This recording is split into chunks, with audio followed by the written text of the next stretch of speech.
Hi, and welcome to the Max Life Show. I'm Dr. Ben Lerner. I'm here with close friend and co-author of The Cancer Killers, Dr. Charles Majors, who's now become really an expert, a world-renowned expert in cancer. You've been being asked to speak at all kinds of big cancer symposiums and all kinds of natural cancer seminars, and people are calling you up from all over the world to get help if they've got cancer, looking for some way to get away from conventional treatments for cancer. So thanks for being here.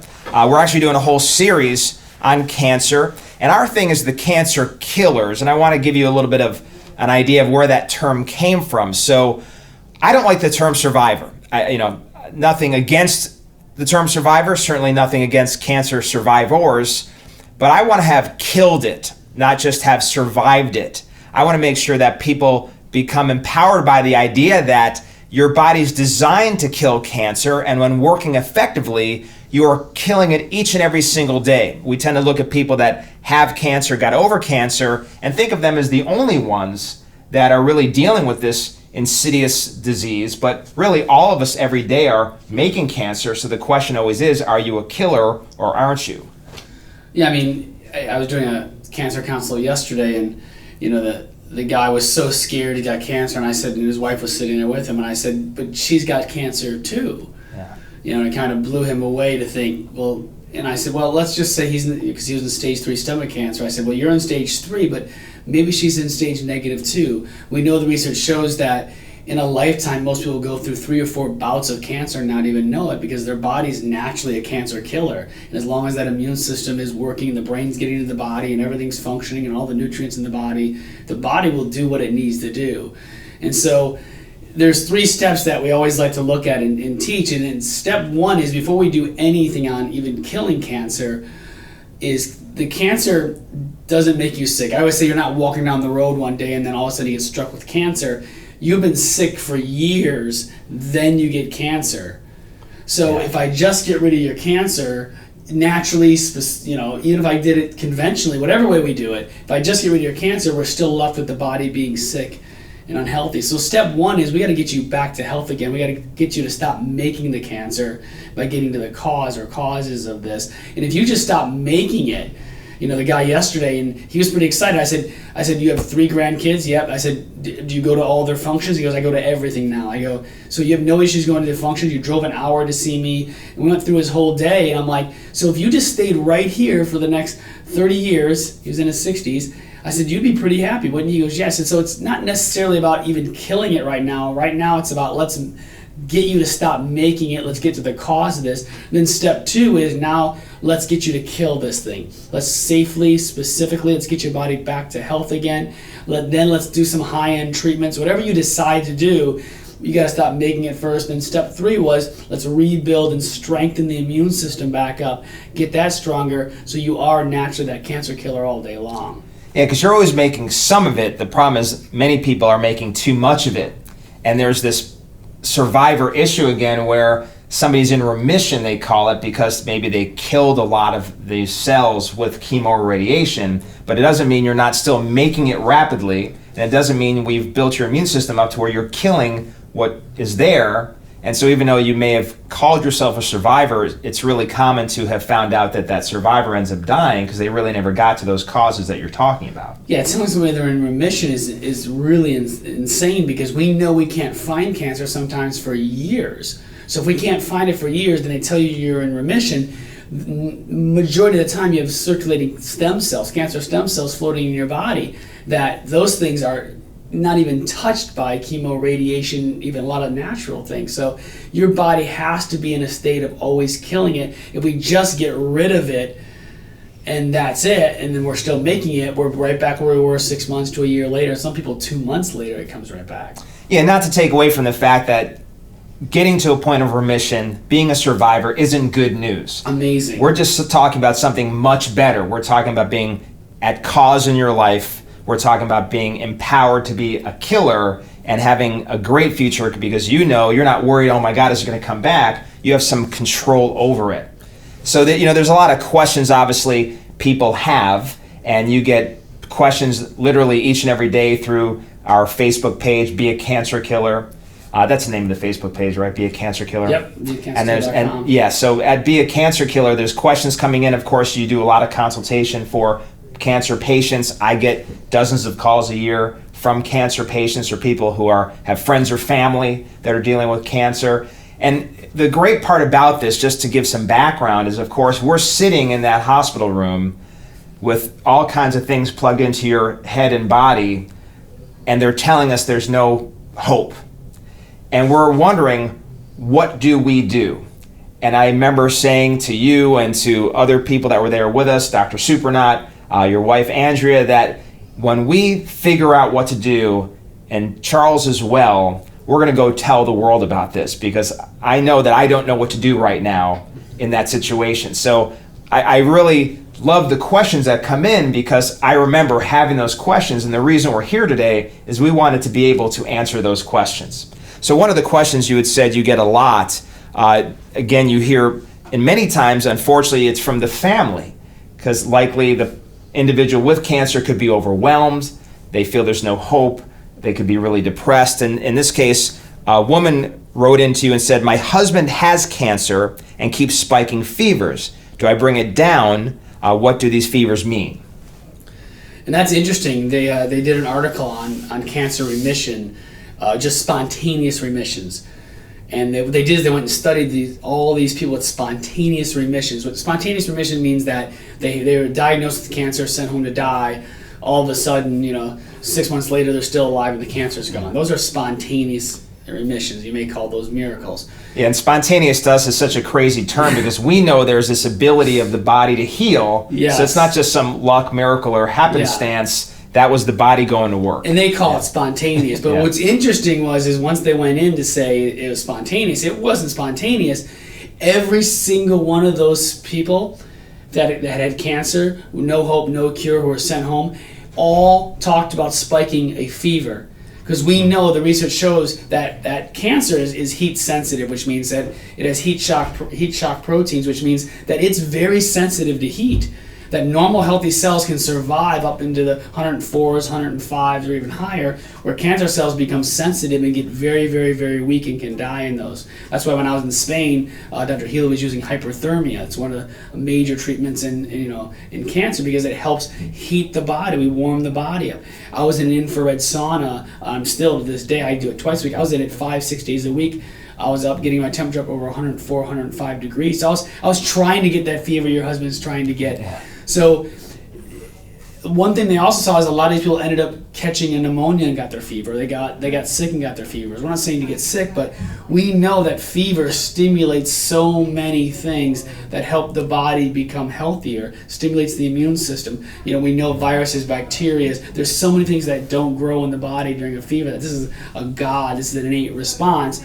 That now we're not saying not to let your husband get lethargic. I think a fever that's getting lethargic is completely different. I'm still not going to bring it down, but I'm then going to put them in a bathtub. I'll tell them put them in a warm bathtub or a hot bathtub. Make sure they're soaking in water. Make sure they're getting in water.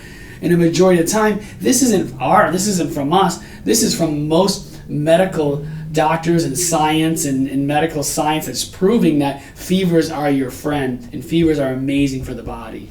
Yeah, and getting into the whole preventative aspect. So obviously you are helping people do things for their bodies who have cancer already, so they can make that strong comeback and live a great rest of their life.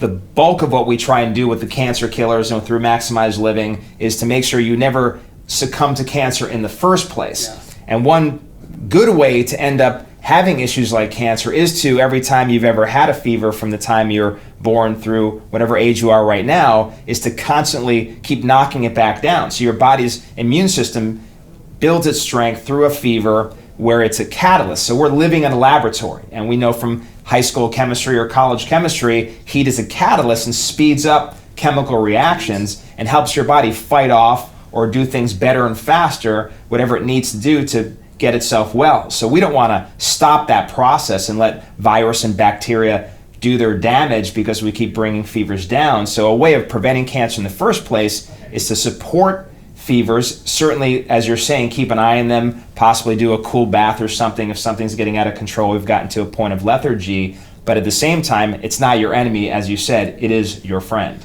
Yeah, and that brings up a great point. I had a patient who came in, and her son was spiking a fever, like continue, like he'd spike a fever about every single week, up at 104, 105, and the doctors would bring it down. And years, we're talking like it was like clockwork. And lo and behold, I said, listen, we need to get deeper into blood work. Something else is going on. The body wouldn't keep spiking this fever if something wasn't going on. We end up getting his blood work, severely anemic as well. He had all the white blood cells were increasing, everything. Ends up being diagnosed with leukemia. So the body was telling them for years it was trying to fight something off, and for a year she kept lowering that temperature. Which stops it from fighting it off. Stopped it from fighting it. So his body was trying to kill the cancer for years, yet they kept lowering it. That we have to let the body do what it wants. That God needs no help healing, no interference. So we can't interfere with it. We don't want to just let it go, but we want to watch it. We want to figure out why it's happening. Right, and we can do a whole show on just fevers. In fact, I know you just did an article on your page, and all kinds of people responded to your fever article. But we'll get into the next question. My oncologist said it doesn't matter what I eat, and sugar doesn't feed cancer. Wow. That doesn't sound like the oncologist wants her to live very long. Her insurance must have ran out or something. Without a doubt, that is the worst advice. I mean, I will tell a patient ever that if you hear that from your oncologist, then you'd better run the other way.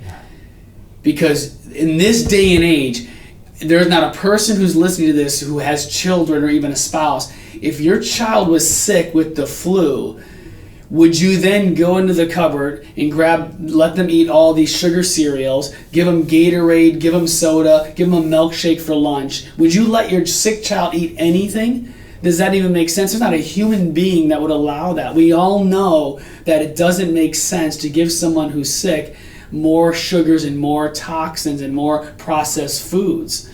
And so that just doesn't make sense, right? But yet we have a cancer patient who's in the sickest time of their life, fighting for their life in most cases. Yet we're going to think that they can eat anything they want. Say it doesn't matter. Yeah, you know, just to go back to it, it just doesn't matter. When you were needing to be fed through a tube in that hospital room, the nutritionist, and I don't know what the degree is there or what the background is of what they're calling a nutritionist, but she walks in and, of course, starts to hook you up to these bags of insured type products. And I said, wait a minute, let me read that. And I had never seen more types of corn syrup in my life. 5 or 6 of the ingredients were some type of corn syrup. There were variations of corn syrup I didn't know existed. Then lots of preservatives and chemicals and everything else just to give you lots of calories. That was the idea, is we needed a lot of calories.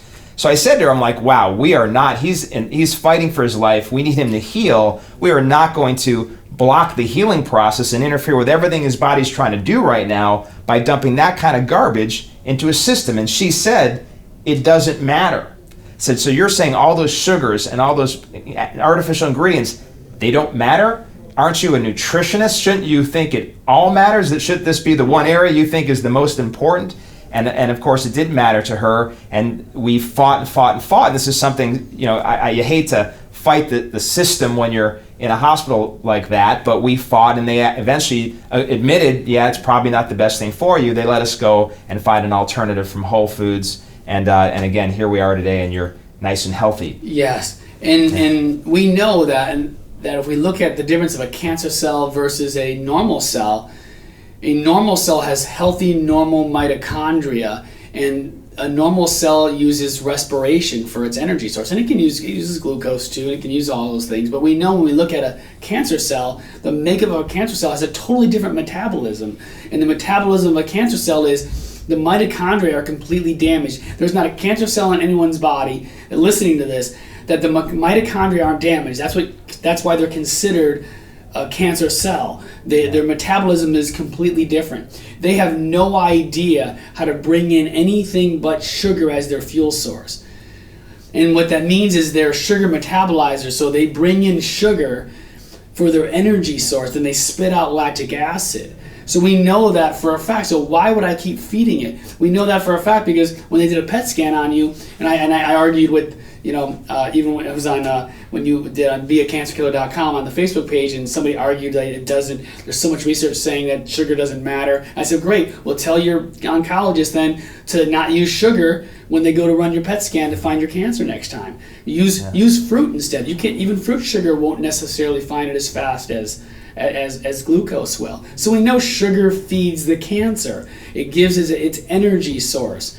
So if I'm giving it its energy source and keeping it alive and fueling it, then how is it not going to be bad for you? It doesn't make sense. I get they want you to gain calories. Yes, we're going to gain calories with our healthy fats.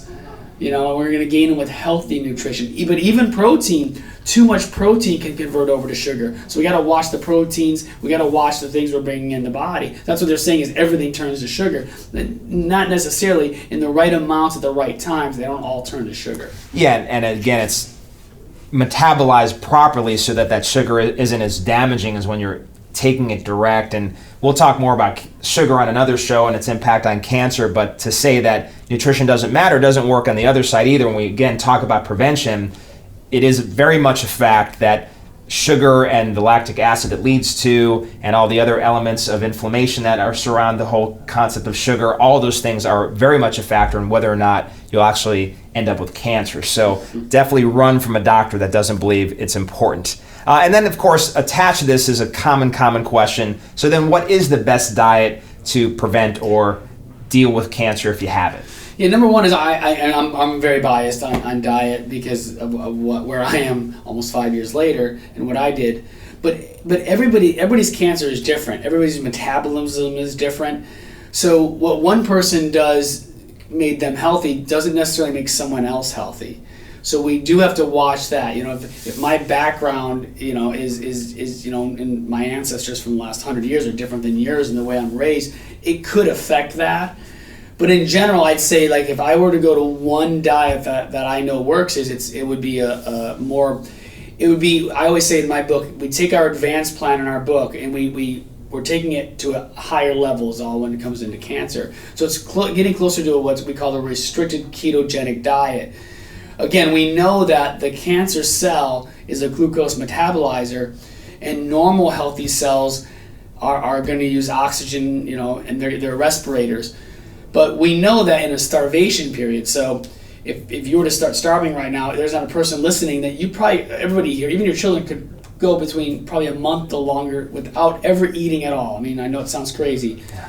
So there's a natural survival mechanism in the body that God created that when you're starving, your body will keep you alive by producing ketones. Your liver then will take the fat of your body and produce it to ketones. Normal healthy cells, because they have normal healthy mitochondria, will bring in ketone bodies and they can survive. They literally can go until you run out of fat, until you run out of all your weight, you'll live. Because your body will take those ketone bodies. Yeah, so you don't need sugar. You don't need it, but cancer cells, because of the damaged mitochondria, they have no idea how to bring in a ketone. They're so damaged, and so now all of a sudden, now we're not saying to starve. That's not what we're talking about. But when you get into a restricted ketogenic diet, so we bring the sugars down to a low level. Mine is very low. The only carbohydrates I've had in almost 4.5 years would be from raw nuts, raw seeds, or vegetables. I mean, green vegetables and a few others. So that's the only carbs I get in. So it's a high amount of fat. So when you're bringing a high healthy fat, like we talk about in our book, Cancer Killers, when you're bringing in a high amount of right fats, you're bringing in a moderate amount of protein, because too much protein can convert over to sugar, and then you're bringing in a low amount of carbohydrates, your body moves into what we call ketosis. So you're gaining your weight, you're getting all your nutrients in your body, but your body's in a ketosis. I measure my urine, I measure my blood on a regular basis, and I've been in ketosis for probably 4.5 years now. And we know, and that's one of the keys to why my body starves. Now, there's different diets. There's the people who are going to move into, who are going to do some more fruits. There are people who are better in vegetarian. Whatever the point is, you got to find the right diet for you and stick to it. For me, the right diet is going into ketogenic, and I'm watching most of the patients that I'm helping who move into this ketogenic diet.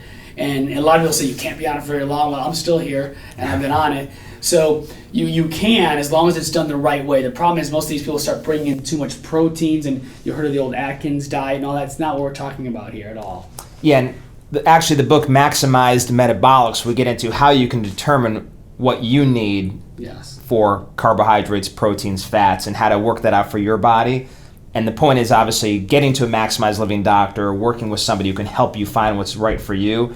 And obviously whether it's being a vegan, whether it's focusing on eliminating the carbs and letting your body go into ketosis, the whole point being that it's not junk food, that we're cleaning up the diet, we're suddenly focused on quality, avoiding the toxins and the sugars, and it's amazing what starts to happen. What I love about really any diet or supplement regime or finding a maximized living doctor like Bernie Siegel talked about when he looked at survivors, of course, not my favorite word, I'll call them the killers versus the non-killers, the people that succumbed to and eventually died from cancer, that the people who just felt empowered to do something about it and felt they could do something, those were the survivors. So whether they just went home, started taking some supplements, getting adjusted, and eating more fruits and vegetables, a lot of times that was all it took to overcome cancer because, hey, I believed I can beat it. And that's kind of this other question. It says, I was told there is no cure for my cancer and no hope. You know, that when a doctor tells you there's no hope or no cure, what he should be telling you is that my knowledge of this is limited and it's time for you to go somewhere else for help. And that's literally what that means because...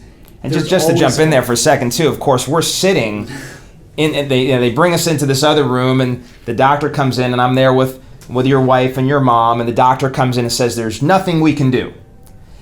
So we'll start the chemo and the radiation. I'm like, well, you just said there was nothing we can do. Well, we're going to give it a shot. And since he's so young, we're willing to do some things that will put his life at risk because it's worth the danger of doing things like bone marrow transplants and other sort of more risky, painful treatments. So we said, well, I think we'll pass and we'll go find something else to do since you're saying there's nothing really you can do. And they're trying to really make it a big, hey, but there's flat screen TVs in that room, much nicer beds. I'm like, well, as nice as that sounds, I think we'll move on to something else. And of course, he said there'd be no hope in any of that. There's nothing anybody can do. That's ridiculous. And I thought that was kind of really frustrating, annoying in that while they're saying there's no hope, we're going to go find hope. We still had it. And yet, even at that point, he's still saying, no, there's nothing you can do. You're wasting your time going out there. Yeah. So what the reality was, and I remember laying in that hospital bed, you know, the cancer's everywhere, it's in my brain, and I remember to this day, I remember saying if I cut myself though right now, it would heal. So if my brain can heal this cut, even during all of this, then my body can heal this cancer. Yeah. But I remember getting on the internet and looking up multiple myeloma. I remember looking up, you know, the stage I was in and where it was at all over, and it was just kept saying no hope, no cure. And I finally realized I had to get my head out of there. And I said to myself, has anyone ever lived from this? Has anyone ever had it this bad or not? And if they did, then then I can too. And if they hadn't, then I'll be the first. There's always a first for everything. Yeah. So I'll be the first one. I'm gonna be the hero of this then, and I'm gonna be the one who does this. So either way, the mindset had to be that no matter what, I'm going to get it done. I'm going to figure out a way, and I'll do anything it takes. And that's the one thing you see. I can tell you the amount of people who sat in front of me who are not alive anymore, and every single one of them had a problem with doing protocols, with changing their diet, giving up sugar, possibly doing coffee enemas, or doing any of these high treatments, or didn't want to spend the money. But whatever it was, is there was always like something that held them back, and now they're not here anymore. So for me, it was, what do you want me to do? I'll do anything, eat anything, put anything in my body that's healthy enough. I will do whatever it takes. And that's the mindset we have to have. Is the mindset has to be is, I know it's possible. I know I can do this if I remove the interference and put everything back in my body. And that mindset keeps us moving forward.